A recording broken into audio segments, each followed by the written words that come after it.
আলহামদুলিল্লাহ নাহমাদুহু অনুসল্লি আলা রসুলিহিল করিম আম্মাবাদ। আল্লাহর বান্দা যখন আল্লাহ ভোলা হবে, তার প্রেরিত রসুলদের ভোলা হবে, তাদের উপরে মহান আল্লাহ আযাব আর গজব বিভিন্নভাবে পাঠাবেন। সে রোগ শোক হতে পারে, জালিম অত্যাচারী বাদশা দিয়ে হতে পারে, আবার বন্যা সাইক্লোন দিয়ে হতে পারে। তো আল্লাহ রাব্বুল আলামিন তার এক জমানার নবীকে এত প্রাধান্য দিয়েছিলেন যে তাকে 1000 পারার একটা কেতাব দিলেন। সারা পৃথিবীর ইমানদার মোমেন মুসলমানরা জানেন যে হযরত নবী মুসা আলাইহিস সালাতু ওয়াস সালাম, তার জীবনী, তার কাহিনী অনেক মানুষ শুনে রেখেছেন। বাল্য জীবনে তার ঘটনা, তার ফেরাউনের বাড়িতে লালন পালন হওয়া। সেই নবী মুসা আলাইহিস সালাতু ওয়াস সালামকে আল্লাহ যখন পাঠালেন, তখন মানব জাতি আল্লাহ ভোলা হয়ে যখন ফেরাউনের খোদা বলে দাবি করলো, সে আর তাকে খোদা বলে মেনে, মানে মানুষ আল্লাহ ভোলা হলো, তাদের উপরে জালিম বাদশা পাঠালো, অথচ তার জুলুমের শিকার হয়ে মানুষ জাতি তাকেই আবার সৃষ্টিকর্তা বা আল্লাহ বলে, প্রভু বলে মেনে। মহান আল্লাহ তাদের শায়েস্তা করার জন্যে যখন ফেরাউনকে পাঠালো, আবার ফেরাউন এবং তার শায়েস্তা করার জন্যে মহান আল্লাহ হযরত নবী মুসা আলাইহিস সালামকে পাঠালেন। মুসা আলাইহিস সালাম তার কওমের লোকেদেরকে বললেন, ওয়াইজ ওয়া'আদনা 40 লাইলাতান সুম্মা ইত্তাখাযতুমুল ইজলা মিন বাদিহি ওয়া আনতুম যালিমুন।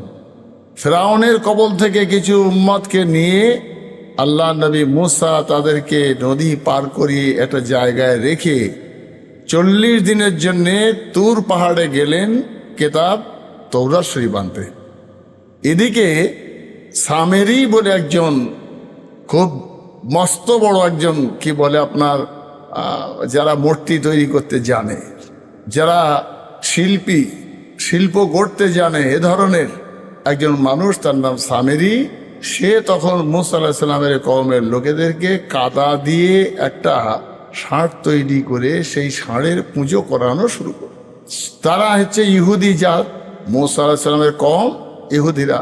তো মুসা নবীর উম্মতেরা যখন মুসা ফেরাউনের কাছ থেকে তাদের বাঁচালো, অথচ মুসা আলাইহিস সালামের কথার অবাধ্য হয়ে তারা সামেরির কথা শুনে একটা ষাঁড়ের পুজো করা শুরু করলো। মুসা আলাইহিস সালাম খুব রেগে গেলেন এবং বদদোয়া করলেন। অন্ধকার ভয়ে অন্ধকার আচ্ছন্ন হয়ে গেল, নিজেরা খুনোখুনি করে অনেক মানুষ মারা গেল। আল্লাহ নবী মুসা আল্লাহর কাছে কাঁদলেন যে আল্লাহ, এরা সব যদি মারা যায় তো আমি হেদায়েত করবো কাদের, পথ দেখাবো কাদের? আল্লাহ তুমি তোমার গজব উঠিয়ে নাও। আল্লাহ গজব উঠালেন। তাদেরকে নিয়ে মুসা আলাইহিস সালাম ফেরাউনের রাজপ্রাসাদের দিকে অগ্রসর হচ্ছেন তার সঙ্গে জিহাদ করার জন্য। একটা ময়দানে এসে উপস্থিত হলেন। ময়দানটার নাম হলো তি ময়দানে আসার পরে তারা নবী মুসাকে বললেন, মুসা আমরা আর হাঁটতে পারছি না, চলতে পারছি না, এখানে আমাদের থাকা খাওয়ার ব্যবস্থা কর। নবী মুসা আলাইহিস সালাম তাদের ব্যবস্থা করে দিলেন। আল্লাহর কাছ থেকে একেবারে দস্তরখানে বেহেশতি খোরাক মান্না ও সালোয়া তৈরি হয়ে আসলো, তারা খেতে থাকলো। একটা নহর থেকে সেই 12টা গোষ্ঠীর মানুষ পানি নেবেন, সেখানে আবার সেই বংশের লড়াই। শেখেরা আগে নেবে না সৈয়দ আগে নেবে, কোরাইশরা আগে ওই নহরের পানি পান করবে না মোল্লারা করবে না মোড়লরা করবে। এই 12টা কওমের লোকেরা, অর্থাৎ 12টা গোষ্ঠীর লোক, ইহুদিদের মধ্য থেকেই মুসা আলাইহিস সালামের কওম, তারা 12টা গোষ্ঠীর লোকের ঝগড়া ঝামেলা অশান্তির জন্য আল্লাহ নবী মুসা আলাইহিস সালাম দোয়া চাইলেন যে আল্লাহ, এরা অশান্তি করছে, তুমি 12টা গোষ্ঠীর 12টা নালা তৈরি করে দাও। সেই নহরের 12টা শাখা প্রশাখা বার হবে, যারা যে শাখা দিয়ে পানি নেবে তারা নেবে। সেখানে আল্লাহ রাব্বুল আলামিন মুসাকে বললেন, ফাজরিব বিআসাকাল হাজার ফানফাজারাত মিন হুসনাতা আশরাতা আইনা। মুসা আলাইহিস সালাম লাঠিটা পাথরের উপরে আঘাত করলেন এবং 12টা পথ বার হয়ে গেল, 12টা শাখা প্রশাখা হলো। সেই শাখার নালা দিয়ে 12টা গোষ্ঠীর লোক পানি খেতে লাগলো, আর মান্না সালোয়া বেহেশতি খোরাক খেতে খেতে তারা সেখানে বসে আবার অস্বীকার করল। মুসা আলাইহিস সালাম বলেন, চলো। তা হচ্ছে মুসা তুই আর তোর খোদা যা। আবার মুসা আলাইহিস সালাম রাগান্বিত হলেন, আল্লাহর কাছে বললেন, আল্লাহ, এরা যা বদমাইশি করছে, আগের দিনে ওরা আমি রেখে গেলাম, সেখানে ষাঁড়ের পুজো করলো আর সামেরির কথা শুনলো, সেখানে অনেক আমার উম্মত মারা গেল নিজেরা খুনোখুনি করে। আবার এখানে এসে বেহেস্তি খোরাক খাচ্ছে, 12টা নালার পানি নিচ্ছে, তারপরেও ফের শুরু করেছে বাঁধরান। তাই তখন মুসা আলাইসাল্লাম বললেন যে তোমরা যখন যাবে না, আমি আর আমার খোদা যাব ফেরাউনের সঙ্গে জেহাদ করতে, তাহলে আমি বলছি ওয়ারাফানা ফাওকাকুম তুর, আল্লাহ তুর পাহাড়টা এদের নাকের মাথার উপর চাপিয়ে দাও। দিলে তুর পাহাড় যত নামছে ওরা তত নামছে, ওরা তত শুচ্ছে, নাকের ঠেকে যাচ্ছে যখন পাহাড়, ওর ভিতর থেকে হাত গলিয়ে ওরা কান্নাকাটি শুরু করলো। মুসা তুমি দোয়া করো, ওই পাহাড়টা সরাও, আমরা তোমার কথা শুনে ফেরাউনের সঙ্গে জিহাদে যাব। আল্লাহ নবী মুসা আলাইহিস সালাম তুর পাহাড়কে সরে যেতে বললেন, আল্লাহর কাছে দোয়া চাইলেন, তুর পাহাড়ের জায়গায় চলে গেল। এরা উঠে কি বলল যে কিভাবে যেতে হবে? নবী মুসা বললেন নকুলু হিত্তাতুন নাগফির লাকুম খাতায়াকুম ওয়া সানাজিদুল মুহসিনিন। তাহলে কোরআনুল কারীমের আয়াতের দ্বারায় আল্লাহ বললেন যে তোমরা অন্যায় স্বীকার করা ঢোকো, ওরা বলছে গম দাও। ঠাট্টা করতে করতে যখন ঢুকলো, হুড়মুড়িয়ে পড়ে তার পেঁচা পাঁচিল ভেঙে অনেক উম্মত মুসা আলাইহিস সালামের তারা মারা গেল। এবং যারা আবার হায়াতে বেঁচে ছিলেন তাদেরকে নিয়ে আল্লাহ নবী মুসা সংগ্রাম লড়াই করলেন। বোঝা যাচ্ছে সেদিনে ফেরাউনের মতো মানুষকেও বিদায় নিতে হয়েছে। সেদিনে মুসা আলাইহিস সালামকে আল্লাহ পাঠালেন, তার আগে ফেরাউনকে দিয়ে অবাধ্য জাতিকে শায়েস্তা করলেন। সব মিলিয়ে আমরা বুঝেছি এটা কুল্লু মান আলাইহা ফান ওয়ায়াবকা ওয়াজহু রাব্বিকা যুল জালালি ওয়াল ইকরাম।